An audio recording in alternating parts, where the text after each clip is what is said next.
예, 여러분 그동안 안녕하셨습니까?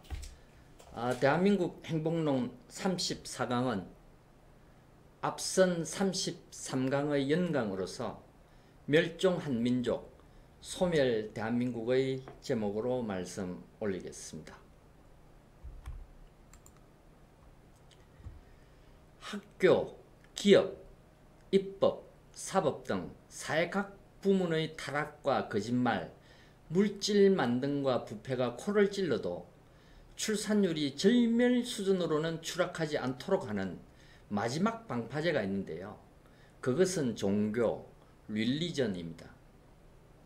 왜냐하면 종교는 법보다 더 높은 곳에서 국민 개개인의 윤리적, 도덕적 규범을 관장하고 구속하기 때문입니다.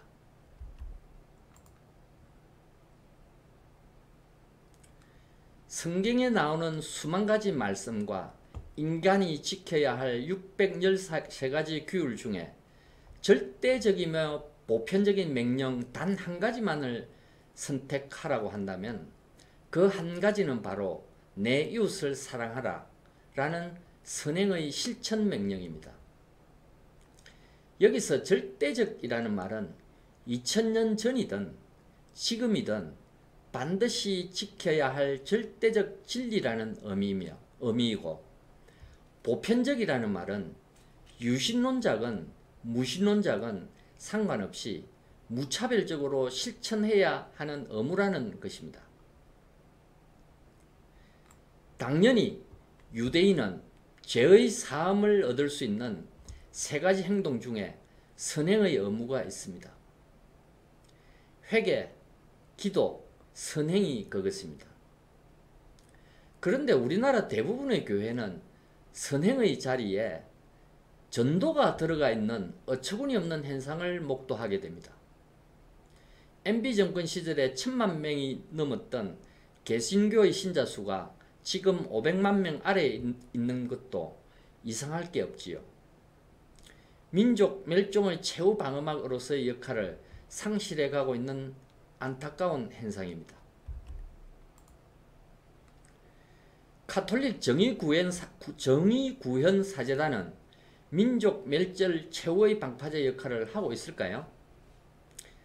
탈무드는 가르치고 있습니다. 타인을 비방하는 것은 살인보다 더 나쁘다. 살인은 한 사람을 죽이지만 남을 비방하는 것은 세 사람을 죽인다. 비방의 대상이 되는 사람, 자기 자신, 그리고 비방을 듣고 있는 사람 3명을 죽인다는 것입니다. 일평생 무엇을 만들거나 시장에서 경쟁을 해본 적이 없는 사제가 사회의 갈등적 이슈에 일일이 관여하는 것은 너무너무 위험한 행동입니다. 평창 올림픽 때 남한에 왔었던 북한의 미녀 응원단들에서 볼 수 있듯이 김일성 주체 사상에 세뇌당한 사람들의 뇌는 아무리 객관적 사실이 제시되어도 가짜뉴스로서 반사해버리지요. 이러한 상태를 에코챔버 현상이라고 합니다. 제가 보기에 정구현의 사제들은 명백히 에코챔버에 빠져 있습니다. 그들은 6.25 전쟁도 김일성에 의한 6.25 남침 전쟁으로 인식하기보다는 항미 원조 전쟁의 프레임에 빠져 있습니다. 즉 미제국주의자들에 맞서서 민족 통일 전쟁을 수행 중인 북조선을 중국이 도와준 전쟁이라는 것이지요. 현 시점에서의 정의구현 사제단은 편향된 이념과 왜곡된 정의를 신도들에게 가스라이팅하는 사교 집단과 매우 흡사합니다. 이 점에서 민족 절멸의 책임을 피할 수 없습니다. 공동체 멸종의 항생제인 이웃을 사랑하라 라고 할 때의 이웃은 지리적, 혈연적으로 가까운 사람을 가리키는 것이 아닙니다. 이것은 미국에 살고 있는 유대인들의 기부금의 사용 용처를 보면 이해하기 쉽습니다. 미국에서 연간 100억 달러 이상을 기부하는 초고액 기부자는 인구의 2%밖에 차지하지 않는 유대인이 30%를 차지합니다. 그런데 우리가 주목해야 할 점은 따로 있는데요. 유대인의 기부금 중 단지 6%만이 유대인을 위한 일에 사용되고 나머지 94%는 유대인이 아닌 사람들을 위해 사용된다는 점입니다.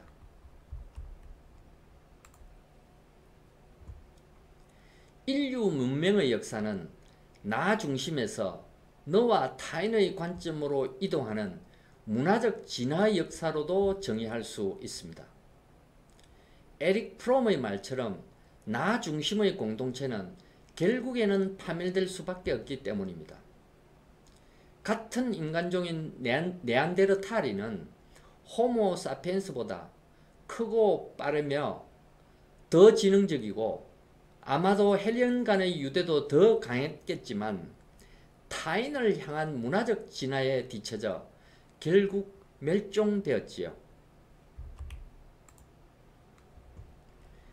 인간의 뇌는 3개의 층으로 구성되는데 맨 아래층은 호흡, 심장박동, 체온 유지, 종족 보존 등의 생명 현상을 관할하는 파충류의 뇌가 있고 그 위에 분노, 쾌락 등의 감정과 관련된 포유류의 뇌가 있으며 맨 마지막 층에 신피질로 불리는 인간의 뇌로 구성되어 있습니다. 유인원을 포함한 다른 동물과 인간 신피질의 가장 큰 차이는 후천적으로 생성, 강화, 소멸되는 시냅스의 역할입니다. 인간의 뇌, 즉 신피질은 전체 뇌 최적의 80%를 차지하고 있지만 정작 뉴런의 19%만이 분포하고 있습니다.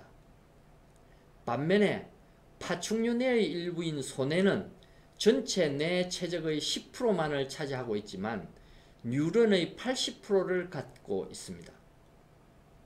뉴런은 반드시 시냅스를 통해서만 서로 신호를 주고받을 수 있음을 감안하면 인간을 인간답게 만드는 것은 태생적으로 가지고 있는 뇌세포 뉴런의 수가 아니라 후천적으로 생성되는 시냅스에 있다는 것이지요.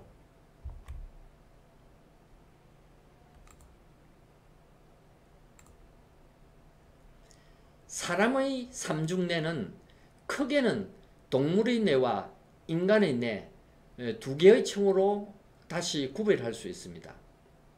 그런데 동물의 뇌는 집요하게 유전자의 명령대로 행동하고자 합니다. 이러한 유전자의 명령대로 종족 보존 행위와 쾌락 추구 행동만을 한다면 인간의 뇌가 있을 필요가 없습니다. 즉 동물의 삶과 다를 바가 없게 되지요. 어떤 시냅스로서 인간의 뇌를 채울지는 생리적으로 타고난 유전자의 코드가 아니라 개인의 선택에 의해 좌우된다는 것이 인간과 동물의 차이인 것입니다. 특정한 생각, 감정, 신념의 선택과 선호가 모여서 문화가 되며 문화적 진화가 일어나게 되는 것이지요. 사피엔스의 저자 유발 할라리가 인간은 동물의 뇌에 끊임없이 반항하고 간섭해야 한다고 말하고 사르트르가 실존이 본질에 앞선다라고 말한 것이 모두 인간 뇌의 설계적, 구조적 특성을 말한다고 하겠습니다.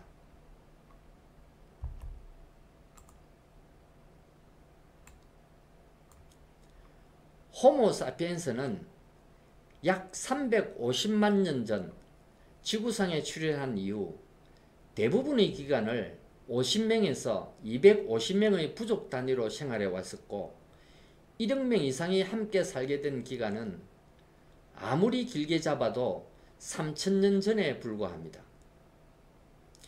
80억 명이 함께 살아야 할 현재의 지구촌에서는 나 중심에서 타인지향이라는 문화적 진화를 이루어야만 민족 멸종을 피할 수 있는 것이지요.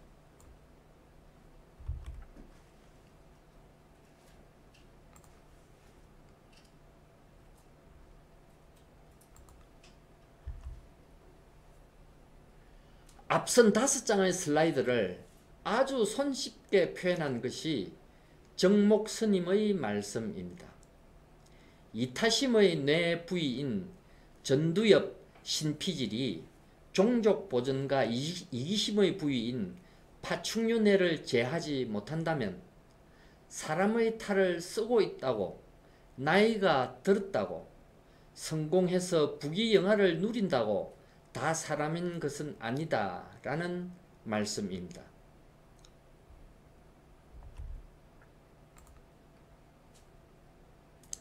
사람은 사람이 살 수 있는 곳에서만 살 수 있는데 사람이 도저히 살 수 없는 곳으로 판단되면 출산을 포기하고 대신에 자기 생애 동안의 쾌락만 추구하게 됩니다.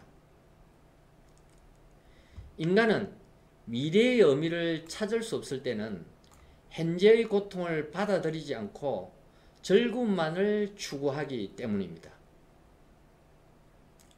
정직과 도덕성을 담보로 신분을 보장받는 대법원장이 뻔뻔스럽게 거짓말을 하는 사이에 이미 배부른 자들이 자신들의 아들과 딸의 배를 불리기 위해 50억 클럽에 가입하는 탐욕의 악취가 가득한 사이에 설상가상으로 유권자 다수의 뜻이라면 당대의 복지 비용을 미래 후손들에게 전가시켜도 된다는 잘못 배운 민주주의가 판치는 사회는 젊은 세대의 미래까지 삭제해버리니 출산을 할 리가 없지요. 왜 애를 낳지 않느냐라는 기성세대의 어리석은 질문에 대해 젊은 이들로부터는 누구 좋으라고 애를 낳아요? 나중에 애한테 무슨 소리를 들으려고요? 라는 공허한 대답만이 돌아올 뿐이지요. 현재 세계에서 민족 멸종과 국가 소멸의 위험에서 가장 멀리 떨어져 있는 나라는 미국입니다. $100 지폐이물인 벤자민 프랭클린이 큰 기여를 했는데요. 그는 미국 헌법을 제정할 때 미국의 정신도 동시에 제정한 인물입니다. 그 제정 경과는 이렇습니다. 헌법 위에 창조주로서의 신을 헌법보다 더 상위에 위치시키면서 타인에 대한 선행의 의무를 신이 내린 명령으로 전환시켰습니다. 미국인으로서 미국 땅에 사는 한 헌법상의 의무보다도 신이 내린 선행의 의무를 더 중하게 여겨라 라는 것입니다. 하버드 대학이나 프린스턴 대학 등의 미국 유수의 대학들이 내건 단 한 줄의 입학 조건은 타인에 도움이 되는 인간입니다. 그래서 고등학교를 아프리카에서 졸업했던 필리핀에서 했던 한국의 한동훈 장관 딸이든 한결같이 요구하는 것이 봉사활동과 사회에 도움을 준 실적인 것입니다.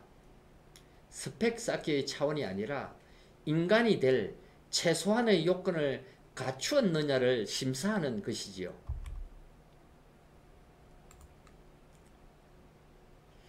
(1630년) 하버드 대학의 설립 이념은 그리스도의 복음을 전할 미래의 사역자 양성이었습니다만 2021년 무신론자인 글렉 앱스타인을 교목으로 선임하였습니다.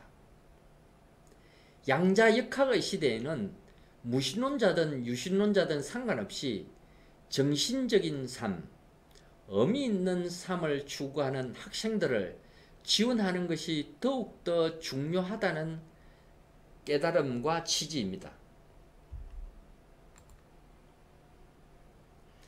이상적인 도덕 규범을 획일적, 절대적 행동 규범으로서 강제하게 되면 반드시 부작용이 발생하지요. 수신제가 지구 평천하의 가장 큰 모순은 인간이 달성하기 가장 어려운 규범인 수신을 첫 번째 관문으로 설정한 것입니다. 자연스럽게 그 반동으로 청나라에서는 양명학이 나오고 일본 근대화의 태도인 오규 소라이는 수신은 끝이 없어 인간이 실행할 틈조차 없다. 마지막의 치국 평천화만 있으면 된다. 라고 하였던 것입니다. 공동체 정신을 우선적으로 태동시키는 것이지요. 주자의 해석에 다른 의견을 개진할 수 없게 만든 조선에서는 이러한 모순과 문제점에 애써 눈을 감았지요.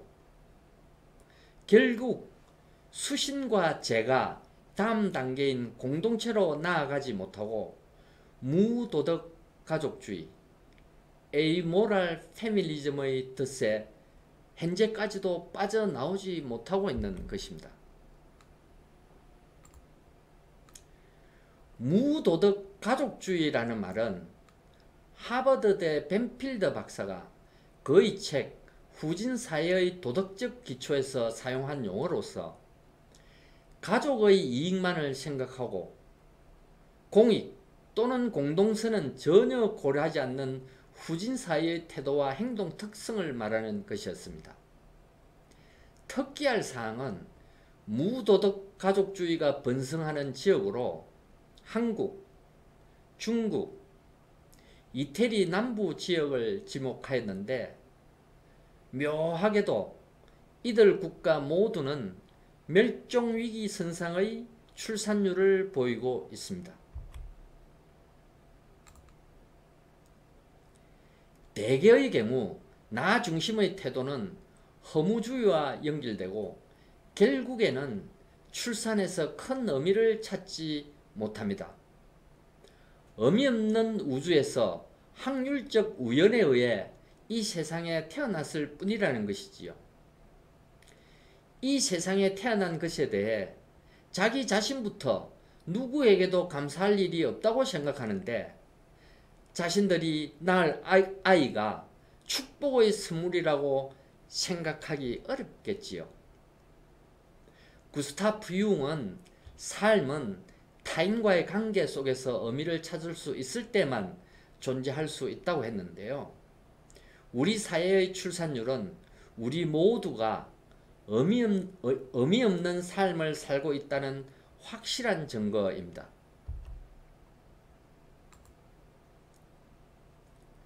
의미 있는 삶을 알아차리고 실천하기 위해서는 먼저 갖추어야 할 전제 조건이 있습니다. 그것은 감사, 그래티튜드라는 것인데요. 감사 연습을 통하여 우리가 생리적으로 갖고 있는 부정적 편향성과 나 위주의 탐욕을 일정 수준으로 희석시킨 이후에야 비로소 의미 있는 삶을 알아차릴 수 있게 됩니다. 매사에 감사하라는 말씀이 있지만 감사 연습 없이 모든 일에 감사하기는 어렵습니다. 감사 연습의 첫 걸음은 당연한 것과 공짜로 주어진 것에 대한 감사로부터 시작해야 합니다.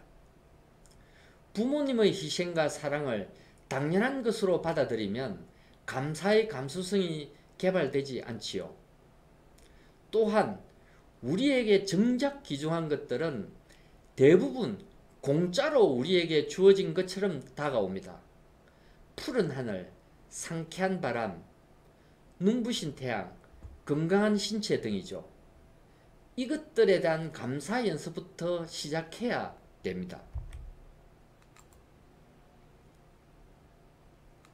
우리나라의 경우 행복한 삶, 의미 있는 삶의 절대적 전제인 감사 연습에조차 주저하기 방해를 합니다. 초등학교 1학년에게 명심보감 필사를 시켜 논란이 된 신문기사입니다. 학교 측 논리는 1학년은 사회 규범의 내면화가 필요한 시기이기 때문에 필사를 시켰다는군요. 다른 나라들은 말과 글을 배우는 아이에게 제일 먼저 시키는 교육이 감사하기입니다. 인성의 기초이고 행복한 삶의 첫걸음이기 때문입니다. 그런데 우리나라는 논어의 출처를 둔 일일 삼성, 하루에 3가지를 반성하고 성찰하라를 먼저 가르치고 있습니다. 반성은 나이가 들어서도 신물나게 할 수 있는 일인데 선후가 한참 뒤바뀐 어처구니 없는 현실입니다. 다 주자학의 저주받은 유전자가 기성세대의 뇌에 뿌리박고 있기 때문입니다.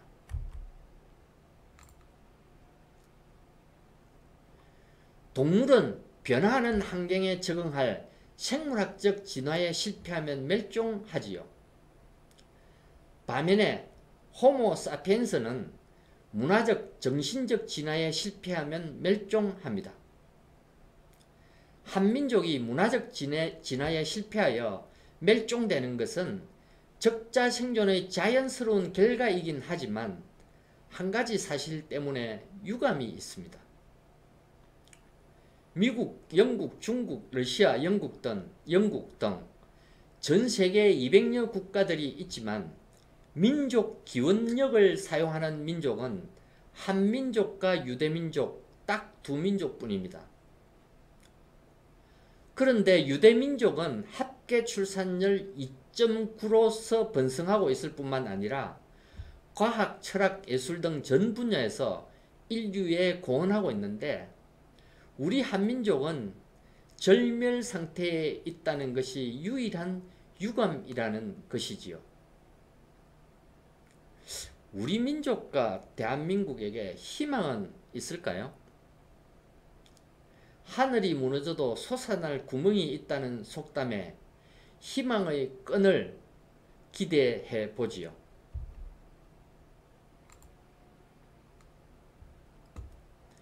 유대인들이 3000년간 전 세계 곳곳에서 디아스포라 생활을 하면서도 지켜온 의무가 쩌답게, 즉 선행의 의무입니다. 반면에 우리 한민족은 외래 문화, 특히 중국의 엄양오행 사상과 주자학의 쓰나미에 밀려 고조선의 건국 이념인 홍익인간을 의무가 아니라 덕목이나 시혜로 왜곡하게 되었습니다. 민족 절멸의 현 상황을 고려하면 전 국민 모두가 지금이 전시 상황이라고 생각하고 전시 상황에 걸맞는 생활 방식을 채택해야 합니다. 홍익인간의 구체적 생활 방식은 이렇습니다. 홍은 두 가지 뜻이 있는데 하나는 불특정의 넓고 큰 뜻이니 영어 랜덤에 어울립니다. 둘째는 자와 유전자로부터 초월이라는 뜻이니 영어 트랜센던스에 부합됩니다. 그리고 홍익의 익은 이익이라기보다는 도움으로 해석합시다. 그렇게 되면 민족 절멸의 비상시대에서 전 국민의 언어와 행동을 한 방향으로 정할 수 있는데 바로 당나행, 당신이 나보다 더 행복하기 바랍니다 라는 슬로건이 됩니다. 전 국민이 매일 모르는 사람에게 한 가지씩 선행을 하는 것, 이것이 바로 개인과 국가의 운명을 바꿀 수 있는 유일한 길입니다. 하루 한 가지씩의 선행 실천이 국가의 운명을 바꾸고 출산율을 높일 것이다 라는 확신의 근거가 무엇이냐고 하신다면 저는 이렇게 설명드립니다. 두 가지 단어만 기억하자고요. someone else, 다른 누군가와 down the road, 언젠가는 입니다. 구체적으로 모든 국민이 다음과 같은 마인드셋으로 선행을 실천한다고 생각해 보시지요. 내가 당신에게 이러한 선행을 하는 것은 당신으로부터의 대가를 바라서가 아니다. 언젠가는 당신이 아닌 다른 누군가가 나에게 도움을 줄 것이다 라는 확신이 있기 때문이다 라는 것입니다. 내가 필요할 때 혹은 내 자식이 어려움에 처했을 때 공동체 내의 그 누군가가 항상 도움을 줄 것이다 라는 사회적 신뢰가 있는데 왜 애를 낳지 않겠느냐라고 말입니다. 예, 이상으로 대한민국 행복론 34강을 마치겠습니다. 예, 감사합니다.